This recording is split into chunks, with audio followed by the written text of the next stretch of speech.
ইতিমধ্যে দেখেছেন কি পশ্চিমবাংলা সরকার মহিলাদের ফ্রি ট্রাভেলিং সরকারি বাসের ব্যবস্থা করেছে। আপনারা শুনে খুশি হবেন কি প্রায় 39%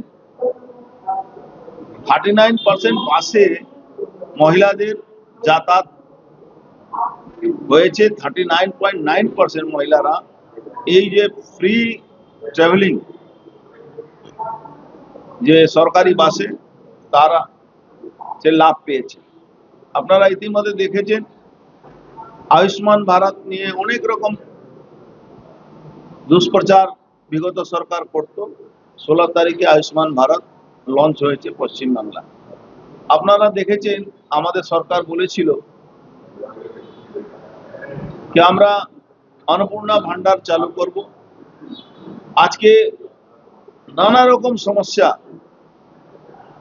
সৃষ্টি করার চেষ্টা হয়, এই নিচে লেভেলে পৌরসভা লেভেল হোক, এসডিও অফিস লেভেল হোক, পঞ্চায়েত লেভেল হোক, বিডিও লেভেল হোক, ডিএম অফিসের লেভেল হোক, এখনো কিছু 2 নম্বরই অসাধু শক্তি তারা বসে আছে।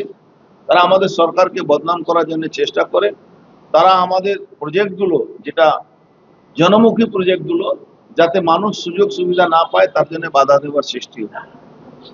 বহু বাধা, বহু চেষ্টা করার পরেও আমরা কিন্তু অন্নপূর্ণা ভান্ডার মায়েদের কাছে পৌঁছে দেওয়ার ব্যবস্থা করেছি। আপনারা দেখেছেন 20 তারিখের মধ্যে যারা যারা ফিল আপ করেছেন বেশিরভাগ লোকের তারা পেয়ে গেছেন, আর 20 তারিখের মধ্যে প্রায় সবাই পেয়ে যাবেন।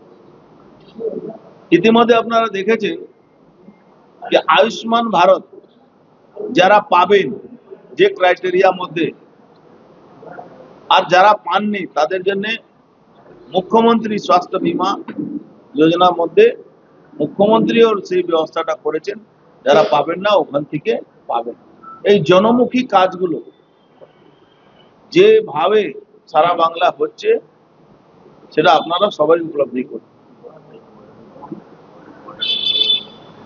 আপনারা ইতিমধ্যে দেখেছেন যে আইএসআই প্রভাবিত যে এলাকাগুলো বাংলাদেশ বর্ডার, যেখানে বিগত কয়েকটা সরকার তারা বাংলাদেশ বর্ডারে জমি দিত না, ফেন্সিং যাতে না হয়, তাতে খারিজি মাদ্রাসাকে কেন্দ্র করে টেরোরিস্টরা বাংলাদেশ থেকে এন্ট্রি নিত।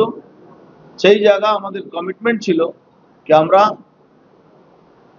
বর্ডার সিকিউরিটি ফোর্স মানে বিএসএফ এর হাতে, এসএসবির হাতে জমিগুলো তুলে দেব যাতে ফেন্সিং করা যায়, তাতে অবাধ গতিতে ব্যাপকভাবে অনুপ্রবেশকারীরা বাংলায় আসতো সেটা না আসতে পারে। ইতিমধ্যে আপনারা দেখেছেন সিএ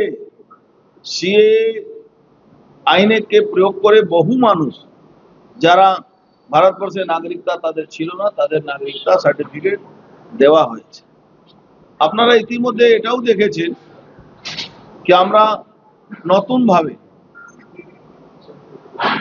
ট্রান্সপোর্ট ডিপার্টমেন্ট নতুনভাবে বাস এনেছে, নামিয়েছে, ইলেকট্রিক আর সিএনজি বাস, প্লাস দুর্গাপূজার মধ্যে 600 নতুন বাস আমরা নামাতে পারবো, সেখানে সিএনজি বাস আর ইলেকট্রিক বাস মিলিয়ে। আবার নেক্সট মার্চের মধ্যে প্রায় 1000 বাস, নতুন বাস আমরা আনতে পারছি।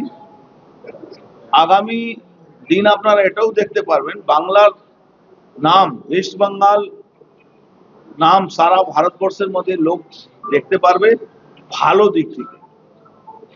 আজকে কলকাতা, পুনে, কলকাতা, তামিলনাড়ু, কলকাতা, পুরী, কলকাতা, দিল্লি বাস সেবা চালু হয়েছে। সিকিমের বাস সেবার মধ্যে অনেক বাধা ছিল, সে বাধাটা দূর করা হয়েছে। আজকে উত্তরপ্রদেশ গভর্নমেন্ট, ঝাড়খণ্ড গভর্নমেন্ট, উড়িষ্যা গভর্নমেন্টের সঙ্গে আমরা ইন্টার স্টেট বাস যে চালাতে পারি সে তারও ব্যবস্থা আমরা করছি। ট্রান্সপোর্ট ডিপার্টমেন্টে ব্যাপক দুর্নীতি ছিল, সেই দুর্নীতি ভাঙার জন্য সমস্ত আপনারা দেখেছেন আপ্রাণ চেষ্টা হচ্ছে। 4টে আরটিও কে সাসপেন্ড করা হয়েছে, 2জন তাদের মধ্যে আরেস্টও আছে। আমরা জিরো টলারেন্স দুর্নীতিকে আমরা হাতিয়ার করেছি। আমরা জিরো টলারেন্স দুর্নীতি রাখবো। বাংলায় কিন্তু দুর্নীতি বলে শব্দটাকে মুছে দেওয়ার চেষ্টা আমরা করছি। আমরা জানি এটা বহুত কষ্ট কাজ আছে, অনেক কষ্ট করতে হবে, অনেক লড়াই করতে হবে, কিন্তু এই দুর্নীতি বা লোকগুলোকে আমরা বাংলা থেকে, এই যে একটা বাংলার উপরে মিথ আছে যে এখানে দুর্নীতি, শুধু দুর্নীতি হয়, সেই জায়গা থেকে আমরা করছি। আমরা ওয়ার্কার মিনিমাম ওয়েজেস, বাংলা যারাই চাকরি করেন, কাজ করেন, এদের মিনিমাম ওয়েজেস ছিল না।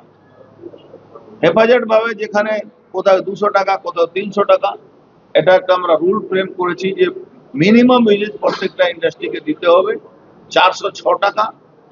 স্কিল যারা আছেন তাদেরকে দিতেই হবে।